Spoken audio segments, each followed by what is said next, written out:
Market నుంచి మనం తెచ్చుకున్న సపోటాలు అసలు ఇంటికి తెచ్చిన తర్వాత పండవు కదా, ఒక సైడ్ కుళ్ళిపోవడం కానీ బూజు రావడం కానీ జరుగుతుంది కదా.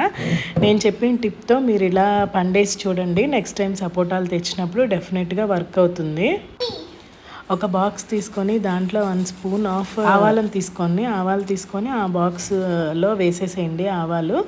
ఈ సపోటాలు కూడా వెట్గా లేకుండా చూసుకోవాలన్నమాట, డ్రైగా ఉన్నట్టు తడిగా లేకుండా అట్లా ఉన్నవన్నీ నీట్గా ఆరపెట్టుకొని ఆ బాక్స్లో అయితే పెట్టేసుకొని మీరు ఇవాళ పెట్టుకొని బాక్స్ క్లోజ్ చేయాలి, లిడ్ క్లోజ్ చేసి రేపు ఒకసారి తెరిచి చూడండి.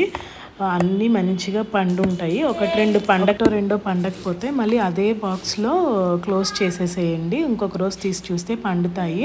సపోటాలు మనం పిల్లలకి ఇచ్చేటప్పుడు కేర్ఫుల్గా ఉండాలి, ఎందుకంటే సపోటాల్లో కూడా పురుగు వస్తుందన్నమాట. లోపల చిన్న పురుగులు 2-3 చాలా వరకు ఉన్నాయి.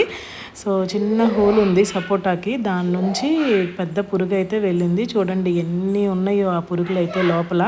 పిల్లలు చాలా టీవీ చూస్తూ తింటారు కదా, తినేటప్పుడు చాలా కేర్ఫుల్గా అయితే చూసుకొని తినాలి. అంత పెద్ద పురుగు అయితే ఉందన్నమాట. వాటిల్లో చూసుకొని తినండి సపోటాలు తినేటప్పుడు.